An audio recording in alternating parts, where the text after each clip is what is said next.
Yeah. Today's April 19th, 2015. Good morning and welcome everyone to the Sunday Gospel, 10 a.m. for English.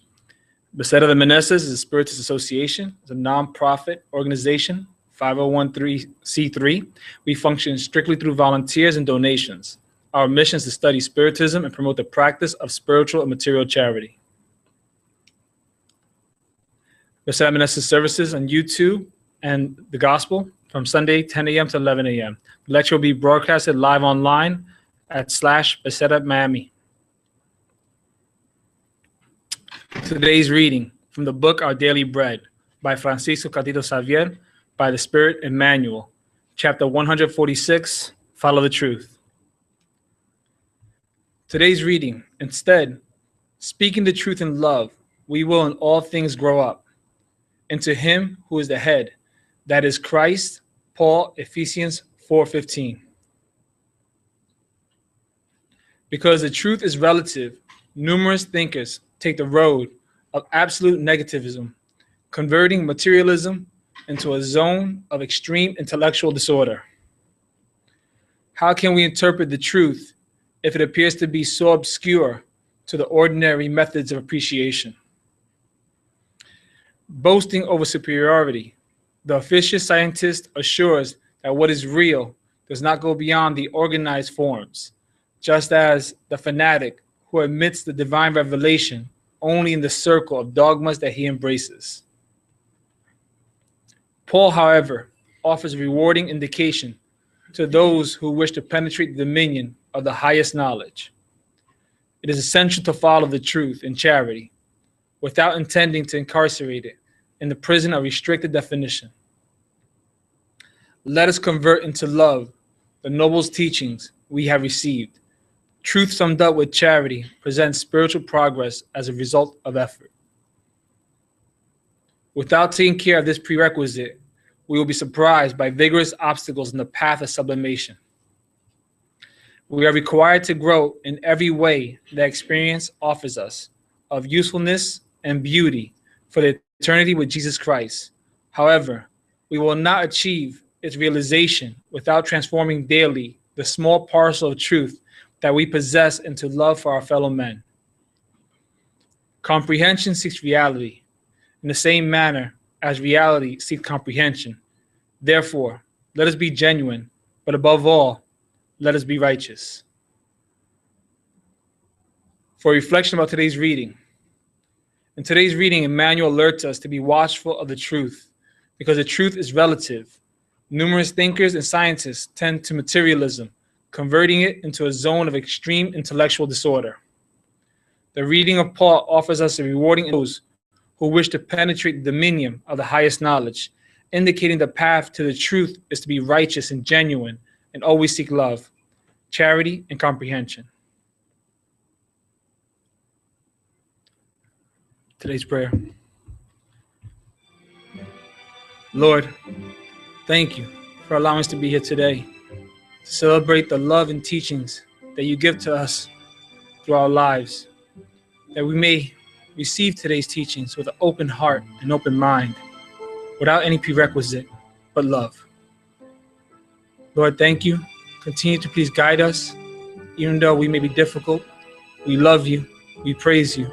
And Lord, please watch over all those who are here spiritually, incarnated, all those who are not here, for all those who are crying and in hunger throughout the world. We all need you, every one of us.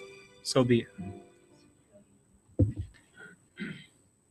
For today's lecture, Admir Serrano, chapter 10, Blessed are the Merciful. Welcome, brother.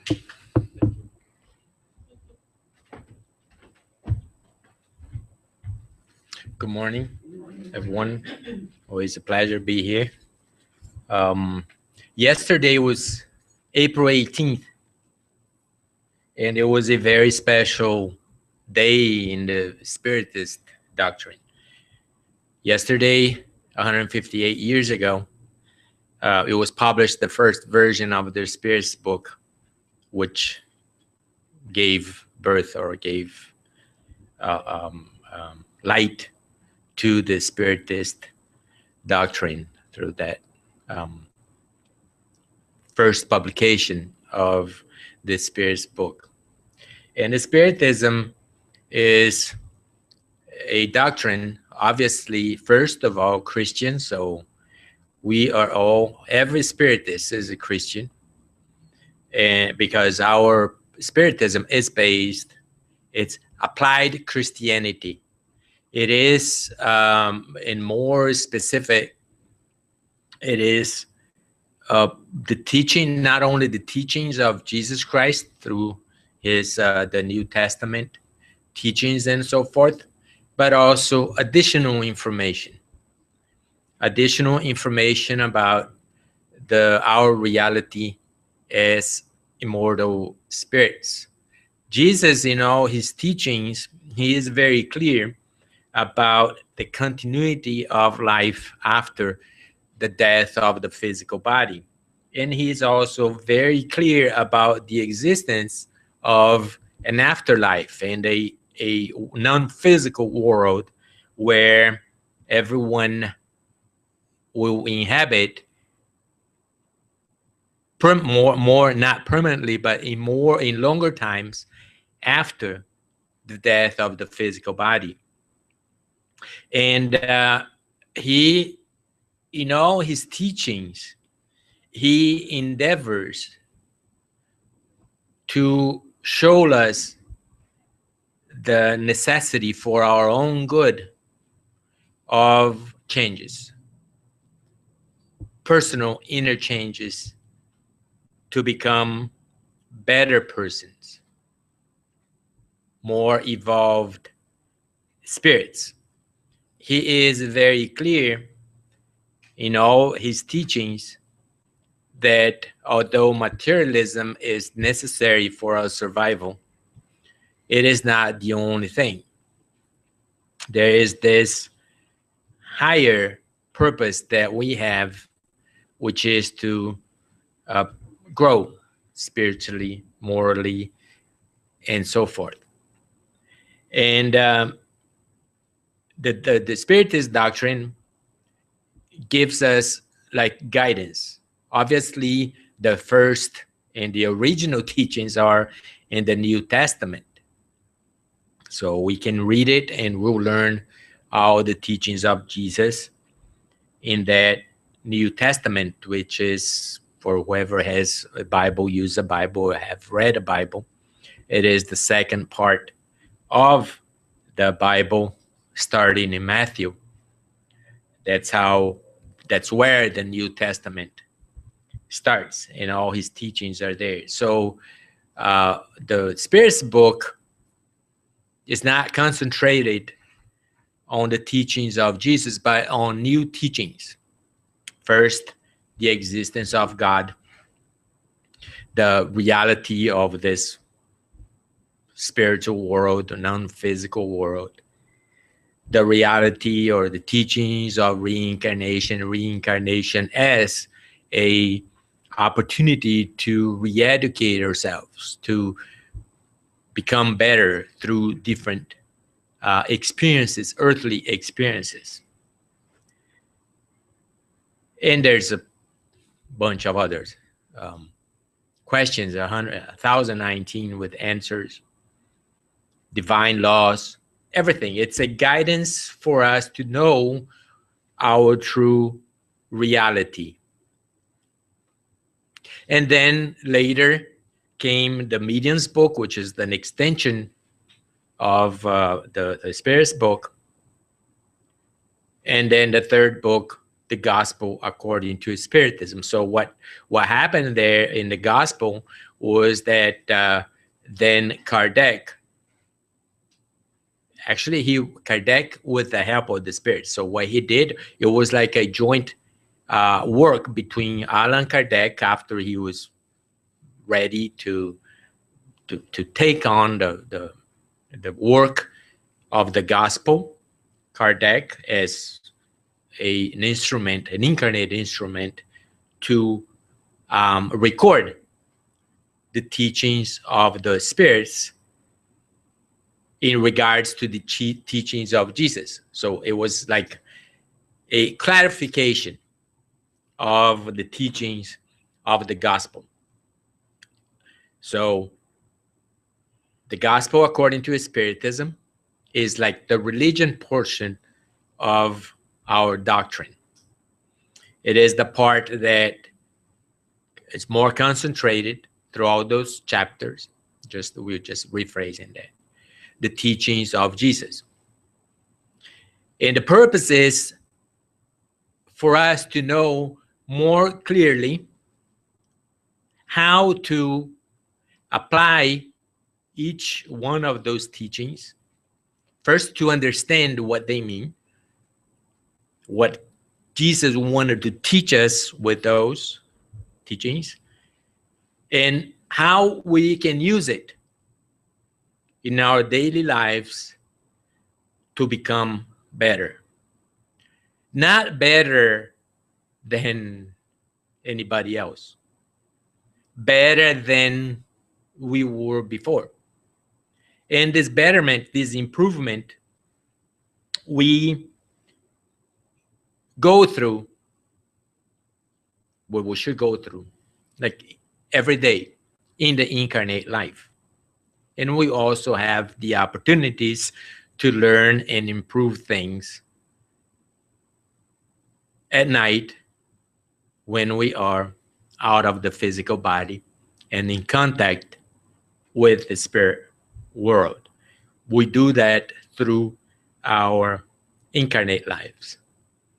Then when we leave incarnate life upon the death of the physical body, we also continue this evolutionary journey.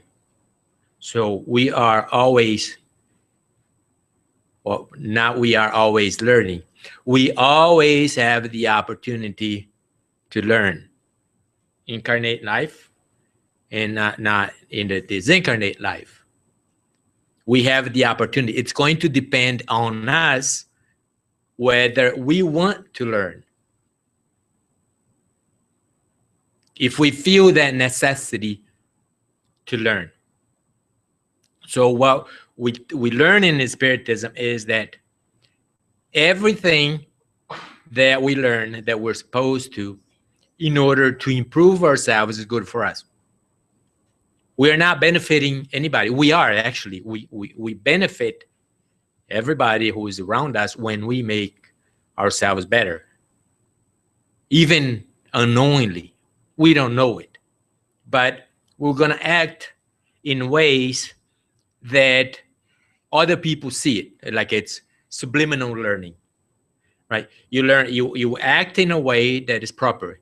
You act in a way that is good. You act in a way that inspires others, even if you don't notice it. So by becoming better, by improving ourselves, we tend to live a happier life, right? Or an easier life, as the spirits say, as happy as our incarnate condition and the condition of the earth as a planet of trials and expiation allows us to be. And I read something that interesting one time, that we have moments of happiness and we have moments of unhappiness.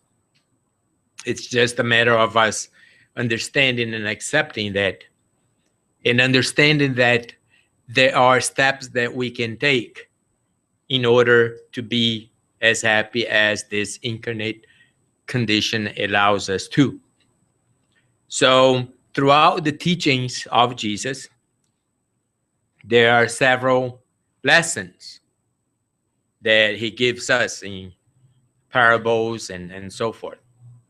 And today we're going to talk about one of those lessons that he spoke in the Sermon of the Mountain, called one of the Beatitudes, that is, blessed are the merciful.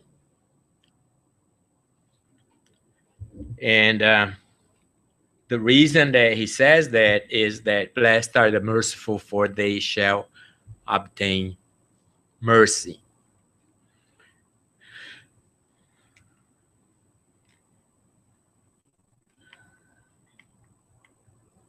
And that is a drawing of the Sermon on the Mount, one of them. And now, but what is mercy? So this is a definition, a dictionary definition of mercy.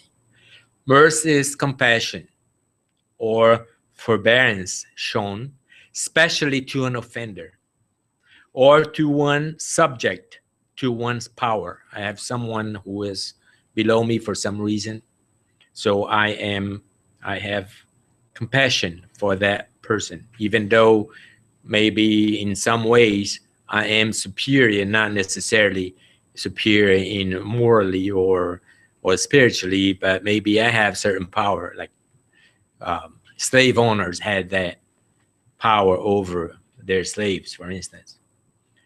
So lenient or compassionate treatment. Then forbearance is patient self-control, restraint, and tolerance. Compassionate treatment of those in distress. Works of mercy among the poor.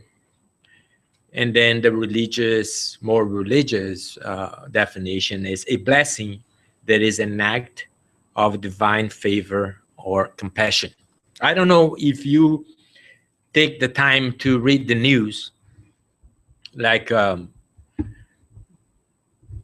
throughout your lives, and there's a lot. I don't know if there's this. I have this curiosity, and I'm always seeing. I try to see what goes on in the world, and many times, it is a pity, and I feel sad and sorry for many occurrences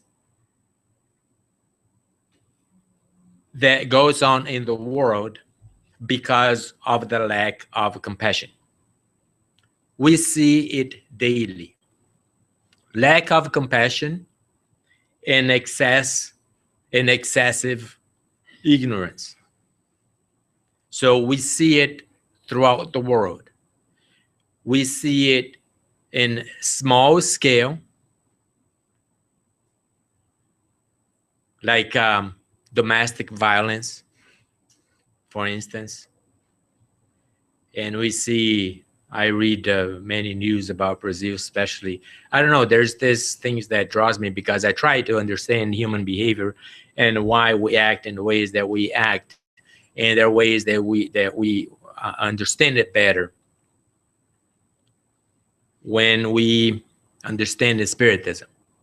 For instance, recently, a mother in Brazil put rat poison in the ice cream of her 9-year-old son, and he died. She also had put the same poison in the husband's ice cream, but the husband survived. We see in Brazil now, and there's this movement. So these things happen so that maybe that draws these occurrences. It's interesting how they happen and why they happen, maybe because they draw that things that we have in us. Like Brazil is a very liberal country in many ways. So we have a rise also of people coming out of the closet who are homosexuals, for instance, transsexuals. So we see a lot of beatings and even killings of these transsexuals because of their difference. So there is sometimes a group, there's beatings and also death. These are all very recent. So we have this spirit, for instance, who has his own reality, which is different from ours. And they have the right to live and the right to express themselves. But they live in a society or in a space because there are other places that are more accepting, more lenient, more compassionate. So for some reason, they draw in that group that ignorance that still harbors, right, many of our human fellow. Those are like small, atrocious, but small. Then we have in greater scale. I don't know if you if you follow what's happening in Iraq and Syria, and also and mostly related to the ISIS, to the Islamic group, the Islamic, they call it Islamic Army. This group of people who they have one leader, and this leader declared he had a group of they're terrorists first. They're violent terrorists. They're religious extremists. So religious extremism is like a group of people who have a distorted understanding of their religion. So, and it's a extremist, fundamentalist idea, completely distorted of their religion. So Muslim, for instance, Islam, which is a peaceful religion. Religions, normally they have that peaceful side of it. But for some reason, they distort that. Because every country in the world, every society, especially now that we are all interconnected and we are all developing, we tend, and America has a great influence in all over the world, or the Western side of the hemisphere of society, the way that we dress, the way that we believe, there's much more freedom than in many of those countries that are part of their governance is religious based. So, and people like it. Westerners, we're cool, right? We dress different. We don't have that rigidity of life as rigorous as in some countries. So we have this more lax way of living, and some of these fundamentalists see that as wrong. It is not what the Quran is teaching.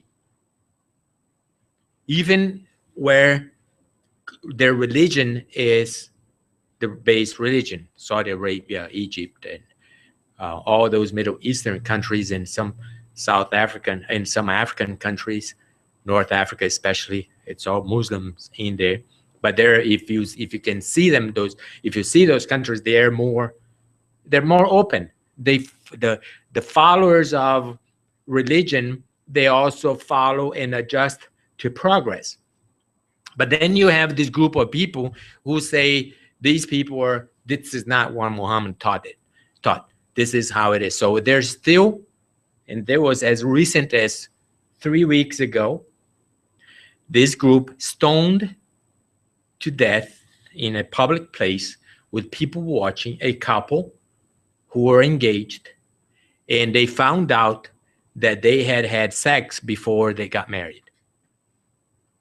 So they were punished to death because that's what the Quran says. And we also have some rigid laws in the Bible.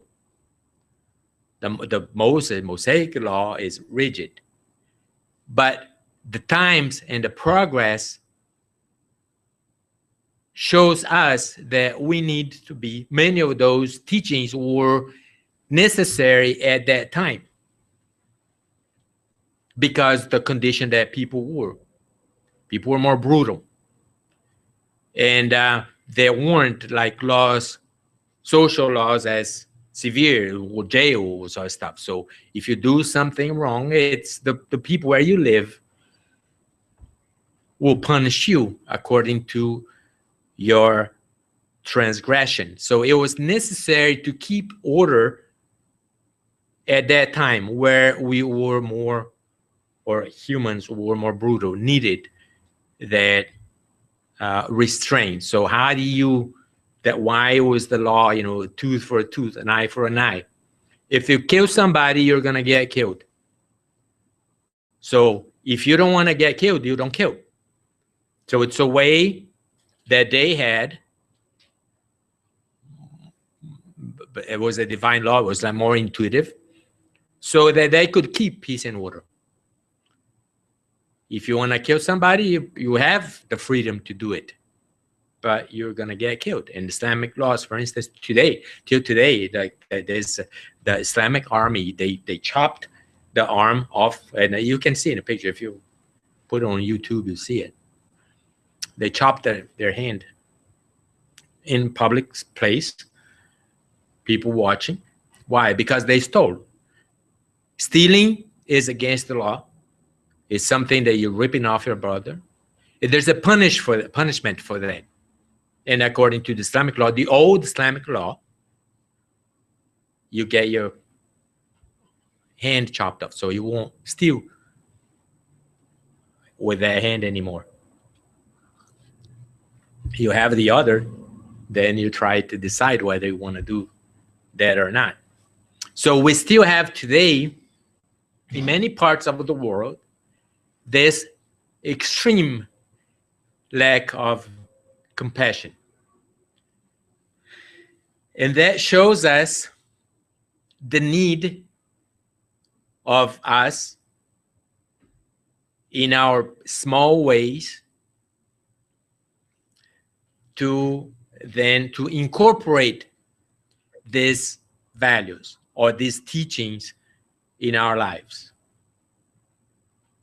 So there's not much, when we see the situation around the world, there is not much that we can do because of the distance, because what we do, other than feel compassion for both sides, for the transgressor, because of their ignorance, because of their evolving spirits, just like any one of us, but they have put themselves in a position where they bring harm, hurt, and sorrow immediately to the people who they're dealing with, and then obviously to the extended community. We see, for instance, in Iraq and in Syria, if you're familiar with the Bible and there's a history of the story of the Bible, and Abraham and the Garden of Eden, all that place is where Iraq is today. Mesopotamia, Sumer, it's all there. It's all there. So the area that we see all these atrocities is the area that at one point in time was the most developed place on earth. There are cities like in the area, Erbil city, it's in the Kurdistan area. Kurdistan is an area that was very great in agriculture because of the temperate climate and all that. So that's, in that area is also where agriculture was dominated, let's say, so in agriculture, the good things of agriculture was that you have food that you can plant in a certain place, so you don't need to be moving around. You can build your house there and you can stay there for a while. So that all happened. So in those there, Nineveh in English, all of those historical cities with those historical monuments, with all of that greatness, this Islamic army is destroying because they say that this is another interpretation that we saw in Moses. Yeah, we're destroying this in statues like 6,000 years, all those relics that archaeologists praised and made their lifetimes studying and learning that was there. they're exploding. They're using jackhammers to tear them down, and then they're selling pieces in the black market to fund their activities. So we see a lot of hurt everywhere that ignorance is installed in greater scale. So all we can do is to feel sorry for all of them.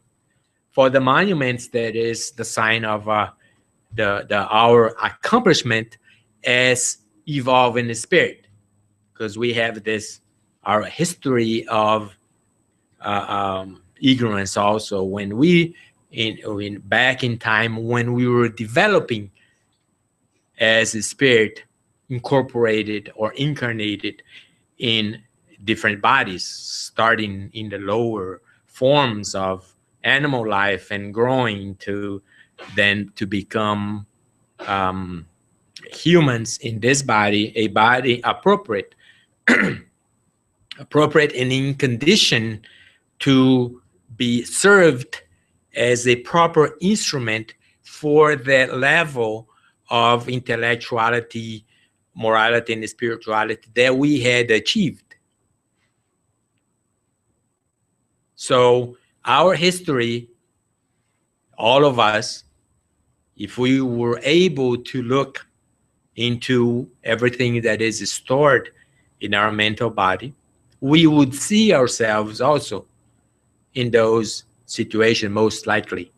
That we also were people who did harm to others, to society, because of our lack of learning, not having enough time to learn yet.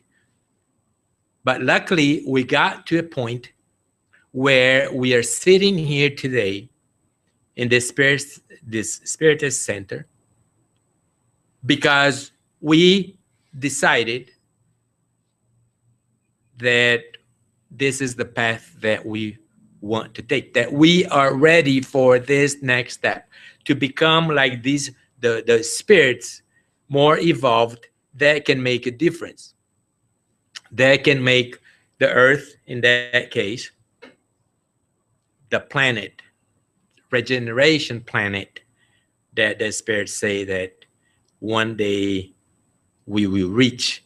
So when Christ came with these teachings, at that time, that was mostly in need because people were still using those old laws. So in the case of Judaism, the Mosaic law, where a very vengeful, severe God was portrayed. So Jesus came to bring a mild God, a God that was a father who would not abandon us, never, but that we also had commitments, that we also had work to do in order to get closer and closer to this fatherly figure that we saw in God. And mercy is one of the values that we should learn and practice so that we put ourselves in a position not better than the others, but better, it's good for us, like I said. But that by having this type of energy, and obviously it's going to be translated into actions, we do that part of our job in the creation, because we are all workers of God. So we are God's workers, and we help his children. I mean, we help God to help his children. And the first way that we help his children is to help us. So I was thinking today as I came here, because I am very severe with myself. The way I think, the way I act, I feel, even sometimes I feel I feel mad at me because the way that I judge myself many times. And I talk to myself. I do a lot of self-talking, and not all self-talking that I do to myself is because there's this part of us, right?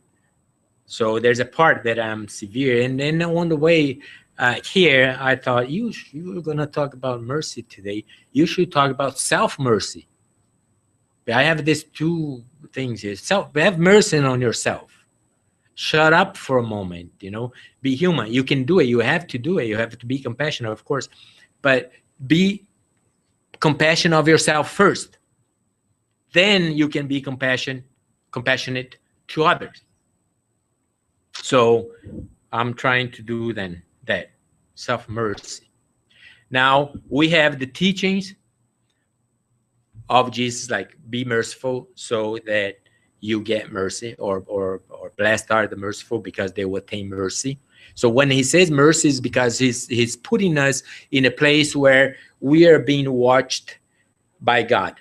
So God will say, you be merciful of my children, of other children, of your brothers, obviously, and I'll have mercy on you. You have favors from me. I'll be merciful. I'll take good care of you. And we have a different understanding. That's a good thing to know, obviously. But we have this understanding also that the mercy that we receive, all that we receive from life, are the results of the way we act. So if we're merciful and we do all those good things, most likely, as a law of cause effect, there will be beneficial things happening to us, regardless if it's God who sent it or his angels or whoever. It's something that is automatic. Be good, and good will come to you. Things like that. So we have here some teachings of the spirits. What is regarding to mercy? So mercy is a complement to mildness, because the person who is not merciful cannot be mild and pacific. So when we see these atrocities or people who are committing such atrocities, it's very easy for us to see those behavior of not being mild or pacific. There is still that brutality in them that for some reason they find ways to externalize. And we're talking about, like I said, in a bigger proportion, but we see that in our daily lives also. The way we talk to people many times, the way we, even if we don't want to, we don't mean to, we end up offending people. Sometimes physically, less physically, hopefully, more verbally. So, mildness is something that is a complement to mercy. So they come together. And we should be watchful in the way we think, we act and stuff, so that we keep all these behaviors, these things in mind, so that we work. Because the idea is to become merciful. Understand what mercy is, so that with this that we're learning here, we put it in our lives as part of our learning. Because when we come to earth, we don't have a manual how to live your life. We learn by try and errors, by suffering, by not suffering. That's how we learn. So when we come here and we learn that if we do this instead of that, if we be good instead of being mad or mean and stuff, it's good for us. So we already know, we have the recipe. So what we do is we incorporate it in our daily cake mix that we make. Mercy also consists of being able to forget and forgive all offenses. Hate and rancor denote a spirit without any elevation or magnanimity. So we see that, hate and rancor, and that is, if you read also about diseases and things like that, not only physical but emotional and stuff, you see that a lot of illnesses are related to, or even not related, but mainly as a consequence of harboring such sentiments like hate and rancor. And we see it also that when those, and everybody is able to, everybody who still harbors this hate and rancor and things like that against offenses that many times we blow them out of proportion. It's not as big. We make them big, but they're not that big. Then when they're able to relieve themselves of that through therapy or an insight or a near-death experience or whatever, that person then will start becoming better or healthier physically, healthier emotionally, by getting rid of that garbage, because it is poison. Like Shakespeare, that the hate, that rancor, is a poison that we take while we wait for the other person to die. So if it is a poison that we're taking, it is that poison that poison is going to kill us, not somebody else, right? Now, being able to forget offenses is the mark of an elevated soul, which does not perturb itself with the blows it may be dealt. And this is something that it's normal in life.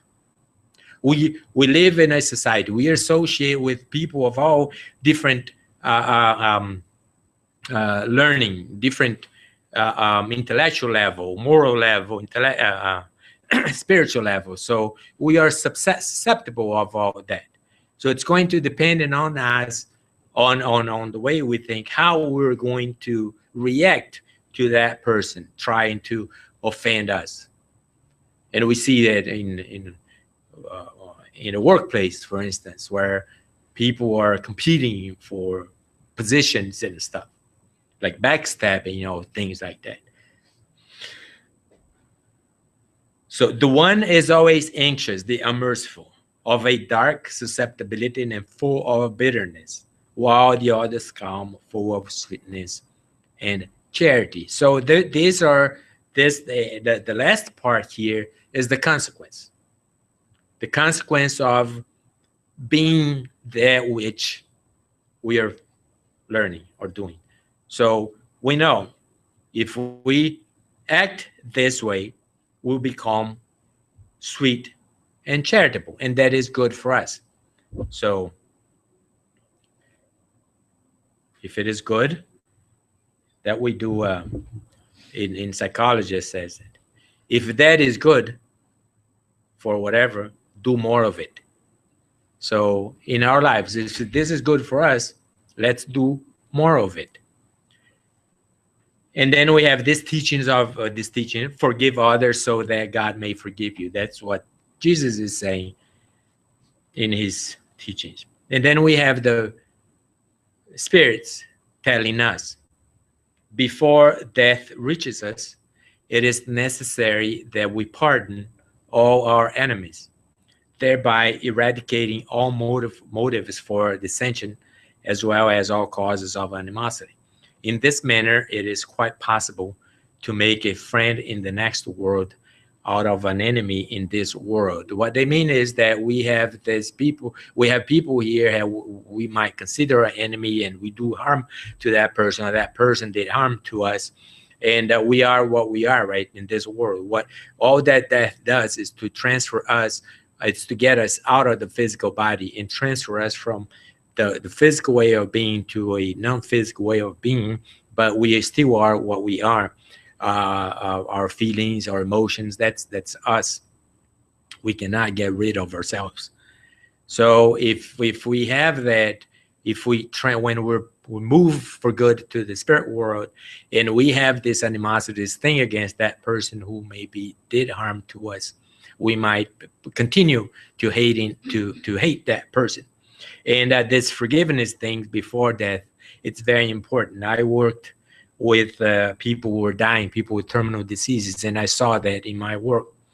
It was a volunteer work, but I could see that when a person had not forgiven someone, or he needed to ask for forgiveness for harm that they had done, we see that there's no peace at that moment that is mostly necessary in the transition from leaving this world to the next. We see a lot of anxiety, not that person, not wanting to leave the physical body or the physical world until that forgiveness piece had been taken care of. So we know that. So we do it now, so that we always peaceful. It doesn't matter. We can die 100 years from now. We never know. But the more we do this forgiving piece, is better for us right today. So we do that. It works. So do more of it. And now we have this beautiful thing. This is from Paul the Apostle, but not when he was incarnated. It was in the during the composition of the gospel according to Spiritism. So he manifested himself through one of the mediums, and he said, this was the three parts that stand out more. We can read the whole thing in chapter 10 of the gospel. To forgive one's enemies is to ask for forgiveness for oneself. We forgive our enemies or whatever it is. So we relieve ourselves of that burden that we're carrying. Because when if we don't forgive or have something that we think somebody offended us, in the sentiment that we have, it is a negative sentiment. It is rancor, like I said, maybe hate. So when we do this piece of forgiveness, we get rid of that junk. So it's like we are forgiving ourselves. We're relieving ourselves of that burden. Now, to forgive one's friends is to give them proof of your friendship. If you cannot forgive your friend, he's not your friend. Or you're not his friend. Maybe he's yours, but you're not his. And to be able to forgive offense, whatever it is, from whoever, whatever kind of offense, is to show yourself better than you were. You improved. We have improved. And that is our goal in this life, in this incarnation, and the future incarnation as well. Always becoming better than we were before, better than yesterday. And as I found this Tertullian saying that was very interesting, and he was one of the founding fathers of the Christian church in 155, 230. He said, do you want to be happy for a moment? Get revenge. Do you want to be happy forever? Forgive. So those are the two things. And we have another teachings in that chapter, reconciliation with your adversaries, that in the sermon that Jesus says to his disciples, agree with thine adversary quickly, whilst thou art in the way with them, lest at any time the adversary deliver thee to the judge, and the judge deliver thee to the officer, and thou be cast into prison. Verily I say unto thee, thou shalt not by no means come out thence till you hast paid the uttermost farthing, or the last dime or penny. Always teaching that forgiveness, reconciliation, which is very important. And I saw that too in people who are living this world, what lack of reconciliation of things not done before or prior to, then I saw the harmful effect that they have on that person who is about to leave the physical world. So knowing that, because we learn from what we see, we learn from what we hear. So knowing that, we do that. So we strive every moment to reconcile with whoever it is that is part of our lives. And the closer they are to us, the more necessary it is for us to reconcile, so that we can keep peace and harmony. This is the one, we're short in time here, but this one, the one that you don't look at the mote in your brother's eye when you have a beam in yours. So that means and that is something that's normal and natural to us, many of us, not all of us, of course, is that we tend to see what is wrong with other people than what is wrong with us. But we also learn in psychology that many of the defects that we see in others, they're just a mirror image of that what we are. So we're not able to see in ourselves that we don't like, because we don't want to have those shadows, as Carl Jung said. So there's things that we don't want to see that we have, or because we think that we're not wrong, everybody else is wrong but us. So when we see defects and we talk, and the more we talk about them, the more we put them out, expose them in the other person. If we look into ourselves, we'll see that what we're saying, that those things that we're saying is what we feel about ourselves. So that's good therapy too, because when that happens, stay on. So wait and let me see what I am doing. Maybe that is me, right? Reflected in the image of the other person. So first, let's look into us. Do not judge others if you do not wish to be judged in return. He that is without sin, let him be the first to cast a stone. That's what Jesus says. That's in the chapter 2 to the adulterous woman. But that's something that goes hand in hand with the mote in the eye. Let's not judge anybody else. Let's first see what we're doing here and how we are behaving, if we are in the right path, and if we are really acting Christian-like. It's much better than us wasting our time and see what other people are doing. And we have this, we're about finishing here, that Simon Bordeaux also is a spirit who participated in codification of the gospel according to Spiritism. Forget all evil that has been done to you, and think of nothing save one thing: the good that you can do. The good that you can do. It's always about us. What can I do to make it better? So what good can I do, instead of wasting the time with the other person? Take care, therefore, to expunge from yourselves all rancorous sentiments. What remains at the bottom of the hearts of each one of his children is known to God. So happy is he who can sleep at night, saying, I have nothing against my neighbor.